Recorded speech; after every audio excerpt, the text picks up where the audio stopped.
उसी परंपरा से हैं वैष्णव साधु कि हमें ये कोई लागू नहीं। कि शंकराचार्य परंपरा के अनुसार आप सन्यासी हैं अथवा वैष्णव संप्रदाय के अनुसार आप सन्यासी, आपने स्पष्ट नहीं किया। आप हैं कौन? एक विषय बार बार आ रहा है और हम पर भी उसके फोन आए कि मानस प्रवक्ता मुरारी बापूजी की धर्मपत्नी का 3 दिन पहले देहांत हुआ और इसके बाद पाठकों पर विचार न करके वो व्यास पीठ पर बैठ करके राम कथा का प्रवचन कर रहे हैं और भगवान विश्वनाथ के दर्शन करके भी आए। जो काशी नगरी है वो भगवान विश्वनाथ की नगरी है। अनाथ अनाथ दीनानाथ भगवान विश्वनाथ जहाँ साक्षात रूप से विराजमान हों, वहाँ पर कोई मन माने ढंग से कार्य करे तो वहाँ के लोगों को सहन नहीं होता।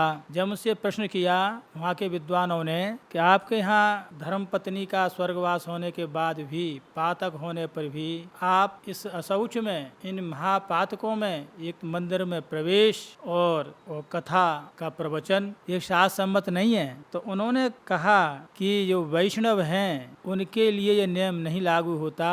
ये वेद विधि है, जो शास्त्रोक्त विधि है, वह हम वैष्णवों पर प्रभावी नहीं होती। किंतु अब प्रश्न उठता है वैष्णव कहते किसको हैं? कोई कहने मात्र से वैष्णव नहीं हो जाता। कि हम वैष्णव हैं, कि हम शैव हैं, हम तत्वज्ञानी हैं, इसलिए हम विधि निषेध से परे हैं। ये वाणी का विषय नहीं है, अनुभव का विषय है। देखिए, श्रुति स्मृति मयि वाग्ये यस्त उल्लंघ्य वर्तते आज्ञोच्छेदी मम द्रोही मद भक्तो न च वैष्णवाः। भगवान स्वयं कहते हैं, श्रुति और स्मृति आप जिनकी कथा कर रहे हैं तो भगवान श्री राम साक्षात धर्म के विग्रह हैं। उनका स्वयं कथन है कि श्रुति और स्मृति ये मेरी आज्ञा हैं। जो इनका उल्लंघन करके मन माने ढंग से कोई भी जब तब अनुष्ठान कथा इत्यादि करता है वो मेरी आज्ञा का उल्लंघन है, अर्थात मेरा ही उल्लंघन है। आज्ञोच्छेदी मम द्रोही, मेरी आज्ञा का उल्लंघन करने वाला वह व्यक्ति मेरा द्रोही हो जाता है। वो मेरा ही द्रोही है, वो मेरा ही शत्रु है। मद भक्ता, वो भक्त भी नहीं हो सकता और वो वैष्णव भी नहीं हो सकता। इसलिए कहना हम वैष्णव हैं, इसलिए हम जो है अकर्मण्य कर्म करेंगे, तो आप इस बात को नहीं कह सकते। और देखिए, वैष्णव कहते किसके लिए हैं? विप्रोत्र वैष्णवो गेयो यतो विष्णु मुखोद्भवः अंगेषु देवताः सर्वा मुखे वेदाश्च यस्य ही। कहीं पाठांतर है मुखे वेदाः व्यवस्थिताः। जो विप्र है वही वैष्णव है। तो विप्र है कौन? तो विप्र की व्याख्या की है स्मृतिकारों ने कि जन्मनः ब्राह्मणो गेया, जन्म से ब्राह्मण होना चाहिए, कर्म से ब्राह्मण होना चाहिए और विद्या से ब्राह्मण होना चाहिए। विद्या, तप और जाति तीनों से विशिष्ट जो होगा उसको ब्राह्मण कहेंगे। जन्मना संस्काराद द्विरुच्यते। और जब संस्कार माने विवाह संस्कार हो जाएगा, यज्ञोपवीत संस्कार हो जाएगा तो उसको द्विज कहेंगे। द्वाभ्याम संस्काराभ्याम की द्विजः। यहाँ केवल ये नहीं है कि ब्राह्मण के 2 ही संस्कार हैं, उससे पहले जितने भी संस्कार हैं उन संस्कारों से युक्त जिसके 2 संस्कार और हो गए, यज्ञोपवीत संस्कार और विवाह संस्कार, उसको द्विज कहेंगे। और वेदाभ्यासज प्रत्वम, और जिसने गुरुकुल में रह करके सांगोपांग वेद का जो स्वाध्याय किया है उसको कहेंगे विप्रो। तो ये लक्षण आप में घटते हैं क्या? जो पहला ही लक्षण है विप्रोत्र वैष्णवो गेयो, वैष्णव के लिए पहले विप्र होना आवश्यक है। और यतो विष्णु मुखोद्भवः, ये जो विप्र हैं, जो ब्राह्मण हैं, भगवान के साक्षात मुख से उत्पन्न होने के कारण ये वैष्णव हैं। आज हम कहने लगे अरे हम तो भगवान के मुख से उत्पन्न हैं, ब्राह्मण हैं, श्रोत्री हैं, विप्र हैं, तो इसलिए हम पे सूतक पातक विधि निषेध लागू नहीं होगी। तो ये बात सही है? कथमप सही नहीं है। ये केवल कोई जब अपने द्वारा कोई अशास्त्रीय कार्य होता है उस अशास्त्रीयता को शास्त्रों के द्वारा मंडित करते हैं। अंगेषु देवता सर्वा, उन विप्रों के ब्राह्मणों के सभी अंगों में जो है देवता निवास करते हैं। मुखे वेदाश्च यस्य ही, अर्थात मुखे वेदाः व्यवस्थिताः, और उसके मुख में जो है देवताओं का निवास होता है, उसको वैष्णव कहते हैं। किंतु जो वैष्णव का जो लक्षण किया है उसमें कहीं भी सूतक पातक विधि निषेध से परे वैष्णव होते हैं, ये बात कहीं भी निकल करके नहीं आ रही। और व्यासपीठ पे जहाँ बैठने जहाँ बात है तो वहाँ सबसे पहले ये विरक्तो वैष्णव विप्रो वेद शास्त्र प्रसिद्ध कृत दृष्टांत कुशलो धीरो वक्ता कार्य निष्प्रहा विरक्त हो वैष्णव हो और वेद शास्त्र का जिसको विशुद्ध ज्ञान हो, जो विधि क्या है निषेध क्या है, क्योंकि वेदोक्त में विधि क्या है निषेध क्या है ये पूरा ज्ञान होना चाहिए। यदि ये ज्ञान नहीं है तो वो कथा कहने का अधिकारी भी नहीं है। आचार्यो वेद संपन्नो विष्णु भक्तो विमत्सरः ब्राह्मणो वीतरागश्च क्रोधलो विवर्जितः। और दूसरा भी पाठांतर है, ब्राह्मणा वैष्णवा मुख्यः ये तो विष्णु मुखोद्भवः अंगेषु देवतः सर्वा मुखे वेदाः व्यवस्थितः। और इसमें कुछ आगे किसी ने पाठ जोड़ा कि विप्रेक्यता वैष्णवास्तु त्रयो वर्णा भवन्ति ही। उसमें एक अपने पक्ष में लोग कहते हैं यहाँ पर जो है विप्रेक्यता वैष्णवास्तु, यहाँ विप्र जो वैष्णव है वो तीनों वर्णों का वाचक है।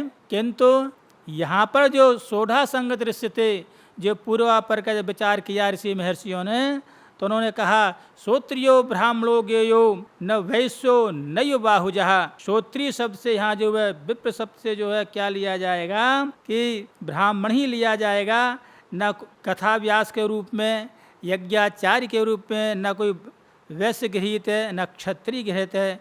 वेदाध्ययन साम्यपि वेदाध्ययन साम्य होने पर भी पुरुषोत्तम सद भगवान श्री राम का वाचक है, वैसे ही श्रोत्रिय विप्रसद ब्राह्मण का वाचक है। इससे अतिरिक्त कथा कहने का जो है किसी को अधिकार नहीं है। इसलिए तो भगवान की जो आज्ञा है कि ये कहना कि वैष्णव होने से ये विधि निषेध से हम परे रहेंगे, ये बात ठीक नहीं है। और देखिए जहाँ सूतक पातक का जहाँ विचार है वहाँ स्पष्ट कहा है कि जो यद्यप सत्यम लोक विरुद्धम आचरणीयम, ये कोई बात लोक विरुद्ध हो रही हो और शास्त्र विरुद्ध हो रही हो तो उसको नहीं करना चाहिए। यद्यप सत्यम लोक विरुद्धम, सत्य है और लोक से विरुद्ध बात भी जा रही है तो उसका भी आचरण नहीं करता। किंतु ये जो पातक विषयक जो आपका आचरण है वह निश्चित रूप से जो है लोक विरुद्ध भी है और शास्त्र विरुद्ध भी है। क्योंकि परोक्ष कहा है कि कर्म कर्मेति वेद वादो न लोक कहा वेदस्य च ईश्वरात् मत्वा तत्र मुह्यन्ते सूरयः। कर्म क्या है, अकर्म क्या है, विकर्म क्या है, ये सब बात हमने पहले वीडियो में जो विस्तार से कही है। और अंतिम में जो आपके जिन्होंने कर्मकांड का और अनुष्ठान की पात्रता का जो निर्णय किया आविर्होत्र जो आपके नवयोगेश्वर हैं, स्पष्ट रूप से कहा है नाचर्यद यस्ते वेदोक्तम स्वयं अज्ञोचितेन्द्रिया विकर्मणा ही अधर्मेण मृत्योर्मुपैति सह। जो वेदोक्त वेद के द्वारा जो विधि बताई गई है उससे अज्ञ माने अज्ञानी है, उसके द्वारा कोई भी कार्य किया जाएगा वो विकर्म माना जाएगा, वो धर्म न हो करके अधर्म हो जाता है। पर धर्मो विधर्मश्च आभास उपमा छला अधर्म शाखा पंचमः धर्मज्ञो अधर्मवत त्यजेत। इसलिए जो धर्म को मानने वाले हैं वो इसको अधर्म समझ करके ही जो है परित्याग कर देना चाहिए। और जहाँ पातक में है तो वहाँ पर स्मृतिकारों ने कहा है कि दानम प्रतिग्रहो होमा स्वाध्याय पितृकर्म च प्रेत पिंड क्रिया वर्ज मशौचे विनिवर्तते। ये संख स्मृति है 15 या 33 में के श्लोक तक जो है ये सब यही बातें चली हैं। संख स्मृति में अशौच में जब पातक लग जाए, घर में कोई मृत्यु हो जाए तो अशौच में प्रेत को पिंड देने की क्रिया को छोड़कर केवल हम पिंडदान कर सकते हैं। प्रेत संबंधी जो भी कार्य हैं, जो भी कर्मकांड है वही कर सकते हैं। उसको छोड़कर दान देना, दान लेना, हवन करना, कथा करना, स्वाध्याय करना, पितृकार्य, ये सब निवृत्त हो जाते हैं। उस समय तक जो है जब तक पातक रहेंगे तब तक कोई कर्म नहीं कर सकते, क्योंकि पातकों में किसी भी कर्म करने का विधान नहीं है। जब प्रेत क्रिया से संबंधित जो कार्य हैं वही कर सकते हैं। और जिन्होंने आपकी धर्म पत्नी का दाग लगाया होगा, जो प्रेत संबंधी कार्य कर रहे होंगे, वो तो 1 वर्ष पर्यंत तक उनके यहाँ सूतक रहते ही हैं। वो कोई मांगलिक कार्य में सम्मिलित नहीं हो सकते। अविवाहित तो विवाह नहीं कर सकते। कथा व्यास यज्ञ के आचार अनुष्ठान जब तब नहीं कर सकते। वो 1 वर्ष तक जो है वो उनका पातक मान्य होगा। इसमें जो अपने मनमानी बात नहीं होती, क्योंकि श्रुति स्मृति जो है उभय नेत्रे, भगवान की श्रुति और स्मृति दोनों नेत्र हैं। यदि एक की बात नहीं मानी तो काणे हो जाओगे, और दोनों नहीं माने तो अंधे माने जाओगे। इसलिए श्रुति और स्मृति को मानना चाहिए। यदि श्रुति का ज्ञान है और स्मृति का ज्ञान नहीं है, तब भी आप कोई भी शास्त्र सम्मत वक्तव्य देने के पात्र नहीं हैं। अब रही बात कि शंकराचार्य परंपरा के अनुसार आप सन्यासी हैं अथवा वैष्णव संप्रदाय के अनुसार आप सन्यासी, आपने स्पष्ट नहीं किया। आप हैं कौन? एक वैष्णव शब्द बोल दिया, और जो हमने वैष्णव की व्याख्या की है उसके अंतर्गत आप आते हैं तो आप पे विधि निषेध लागू होगा। क्योंकि जो शास्त्र है, शिष्यते अनेनति शास्त्रम, जो सबका हित करे उसका नाम शास्त्र है। और वेद मर्यादा का उल्लंघन जो करेगा वो शास्त्र सम्मत बात नहीं मानी जाएगी।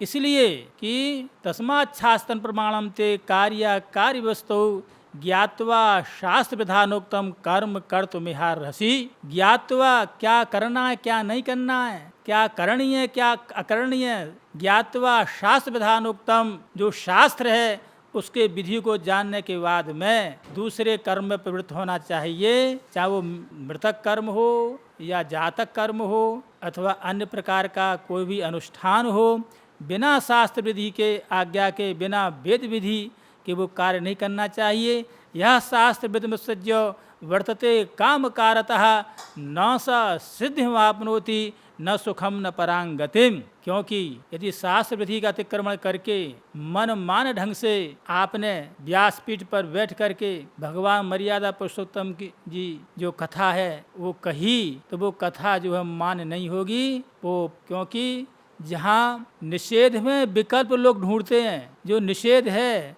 यदि उसमें आपने विकल्प की खोज की तो वहाँ ये लिखा है विकल्प न रहा बान रहा।